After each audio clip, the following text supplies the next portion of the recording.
கிறிஸ்துவுக்குள் மிகவும் பிரியமான என் அன்பு தேவ பிள்ளைகளே, இந்த நாளை கர்த்தர் கொடுத்ததற்காக அவருக்கு நன்றி சொல்லி நாம் ஒரு பாடலை பாடி ஆண்டவரை துதிப்போம்.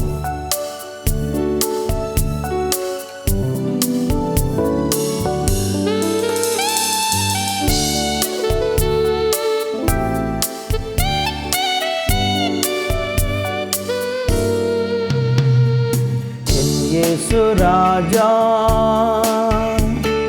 ஸ்தோத்திரம், என் இயேசு ராஜா ஸ்தோத்திரம். ஸ்தோத்திரமே ஸ்தோத்திரமே உயிருள்ள நாளெல்லாமே. ஐயா ஸ்தோத்திரமே ஸ்தோத்திரமே உயிருள்ள நாளெல்லாமே. இரக்கம் உள்ளவரே, மனதுருக்கம் உடையவரே. இரக்கம் உள்ளவரே, மனதுருக்கம் உடையவரே. நீடிய சாந்தம் பொறுமை அன்பு நிறைந்து வாழ்பவரே. நீடிய சாந்தம் பொறுமை அன்பு நிறைந்து வாழ்பவரே. என் இயேசு ராஜா ஸ்தோத்திரம், என் இயேசு ராஜா ஸ்தோத்திரம். ஸ்தோத்திரமே ஸ்தோத்திரமே உயிருள்ள நாளெல்லாமே. ஐயா ஸ்தோத்திரமே ஸ்தோத்திரமே உயிருள்ள நாளெல்லாமே. கூப்பிடும் யாவருக்கும் மிக அருகில் இருப்பவரே. கூப்பிடும் யாவருக்கும் மிக அருகில் இருப்பவரே.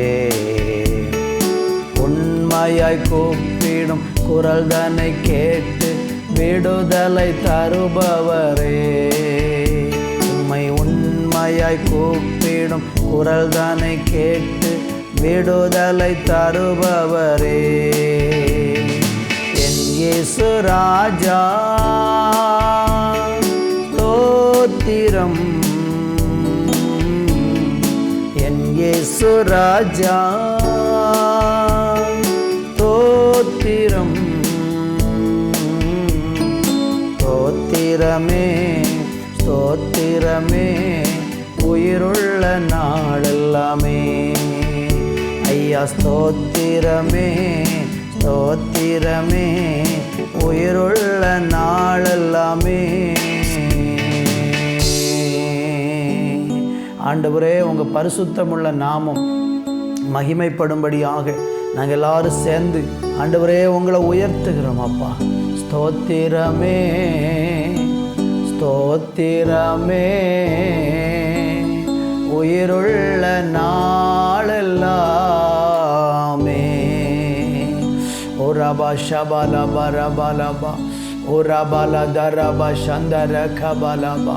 பரிசுத்த ஆவியானவர் எங்கள் மத்தியில் அப்பா இந்த நல்ல நாளில் நீங்கள் கிருபையாக இறங்கி ஐயா உங்கள் பிரசன்னத்தை எங்களுக்கு அனுப்புவீராக என்று சொல்லி தேவ சமூகத்தை நாங்கள் நோக்கி பார்க்கிறோம். என் தேவன் எங்கள் மேலே தயவாயிருந்து கிருபையாயிருந்து இந்த நாள் முழுவதும் எங்களை நடத்தி செல்லுவீராக. இயேசு கிறிஸ்துவின் நாமத்தில் ஜெபிக்கிறோம் பிதாவே. ஆமேன் ஆமேன். தேவனுடைய பிள்ளைகளே, இந்த நாளிலே நாம் கர்த்தருடைய வார்த்தையை கேட்கப் போகிறோம். 145ஆம் சங்கீதம் அதனுடைய 18வது வசனத்தை நான் வாசிக்கிறேன். தம்மை நோக்கி கூப்பிடுகிற யாவருக்கும், உண்மையாய் தம்மை நோக்கி கூப்பிடுகிற யாவருக்கும் கர்த்தர் சமீபமாக இருக்கிறார். தேவனுடைய பிள்ளைகளே, இந்த வாசித்த வேத வசனம் நமக்கு என்ன சொல்லுகிறது?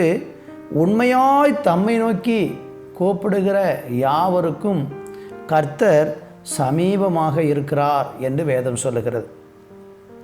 அநேக நேரம் நாம் தேவனை நோக்கி செய்கிறதான விண்ணப்பம், தேவனை நோக்கி கூப்பிடுகிறதான கூப்பிடுதல்கள் உண்மையாகவே இருக்கிறதா என்பதை நாம் ஆராய்ந்து பார்க்க வேண்டும். ஆண்டவர் சொல்லுகிறார், இந்த ஜனங்கள் தங்களுடைய உதடுகளினாலே என்னை துதிக்கிறார்கள், ஆனால் அவர்களுடைய இருதயமோ என்னை விட்டு தூரமாக இருக்கிறது என்று சொல்லுகிறார். இஸ்ரவேல் ஜனங்களை குறித்து தேவன் சொன்ன ஒரு வார்த்தை அது. நம்முடைய வாழ்க்கையிலும் கூட நம்ம இதை ஆராய்ந்து பார்க்க வேண்டியது அவசியம். நாம் ஆண்டவரை உண்மையாக கூப்பிடுகிறோமா, உள்ளத்திலிருந்து கூப்பிடுகிறோமா, அல்லது வெறும் உதடுகளாலே மட்டும்தான் கூப்பிடுகிறோமா என்பதை யோசித்து பார்க்கணும்.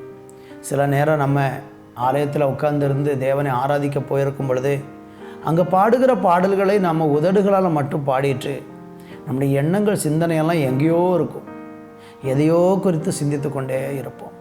சில நேரம் ஜெபம் பண்ணும்போது கூட அப்படித்தான், நம்ம உதடுகளில் ஜெபம் பண்ணி கொண்டு இருப்போம், ஆனால் எண்ணங்களெல்லாம் எங்கேயோ எதையோ குறித்து யோசித்து கொண்டிருக்கும். உண்மையான ஜெபம் என்றால் என்ன? நாம் நம்முடைய இருதயமும் உதடும் ஒன்றாக இணைந்து தேவனை நோக்கி கூப்பிடுகிற அந்த கூப்பிடுதல் தான் உண்மையான ஜெபமாக தேவனால் ஏற்றுக்கொள்ளப்பட்டு அங்கீகரிக்கப்படுகிறது. அதனால் இந்த நாட்களில் நம்முடைய ஜெபம் எப்படி இருக்கிறதுன்னு யோசித்து பார்க்க வேண்டும். நீங்கள் கூப்பிடும் பொழுது, நம்ம கூப்பிடும் பொழுது நம்முடைய இருதயமும் நாம் என்ன காரியத்துக்காக ஜெபிக்கிறோமோ அதன் மேலே நம்முடைய இருதயமும் பூரண நாட்டம் கொண்டு வேண்டுதல் செய்யும்போது, இன்னும் சொல்லப்போனால் உள்ளத்தின் ஆழத்திலிருந்து நாம் ஜெபிக்கிற ஜெபத்தை ஆண்டவர் கேட்பார். நீங்கள் 1 சாமுவேல் புஸ்தகத்தை 1ஆம் அதிகாரத்தை படித்து பாருங்கள். அங்கே அன்னாள் தேவனுடைய சமூகத்தில் வந்து அழுது ஜெபம் பண்ணுகிறதை பார்க்கிறோம். அப்பொழுது அவளுடைய உதடுகளில் அவள் ஏதோ புலம்பிக் கொண்டிருக்கிறது போல அங்கே இருக்கிற ஊழியக்காரருக்கு தெரிந்தது. ஆனால் சத்தமோ வெளியே வரவில்லை. அப்போ அவர் நினைக்கிறார், இவள் ஒருவேளை மதுபானம் பண்ணியிருப்பாளோ என்று அந்த ஊழியக்காரர் சந்தேகம் அடைகிறார்.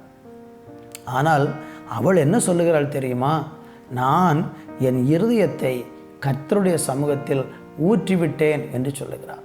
அப்போ உண்மையான ஜெபம் என்பது நம்முடைய இருதயத்திலிருந்து வரக்கூடியதாக இருக்கணும். இருதயத்தின் ஆழத்திலிருந்து அந்த விண்ணப்பங்கள் மேலே எழும்பி உதடுகளின் மூலமாக வெளிப்படும் போது அந்த மாதிரி ஜெபங்களை ஆண்டவர் புறக்கணிக்காமல் உண்மையாய் தம்மை நோக்கி கூப்பிடுகிறவர்களுக்கு அவர் சமீபமாக வந்து அவங்களுடைய ஜெபத்தை கேட்கிறார்.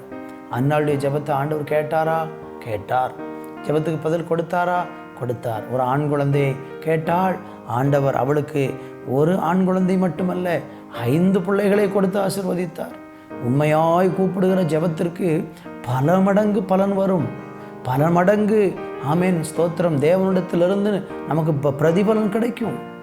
அதனால் இந்த நாளில் நம்முடைய ஜெபங்கள் உண்மையான ஜெபமாக மாறட்டும். அப்படி ஜெபிக்க தேவன் நமக்கு கிருபை தருவாராக. நல்ல தகப்பனே, இந்த நாளில் உண்மையாய் உம்மை நோக்கி நாங்கள் ஜெபிப்பதற்கு எங்களுடைய இருதயத்தையும் எங்களுடைய நாவையும் ஒன்றாக இணைத்து ஒருமுகப்படுத்தி வேண்டுதல் செய்ய கர்த்தர் எங்களுக்கு கிருபை பாராட்டும். அப்படி செய்கிற நல்ல கிருபைக்காய் நன்றி. தொடர்ந்து ஆசீர்வதியும். இயேசுவின் நாமத்தில் பிதாவே. ஆமேன், ஆமேன்.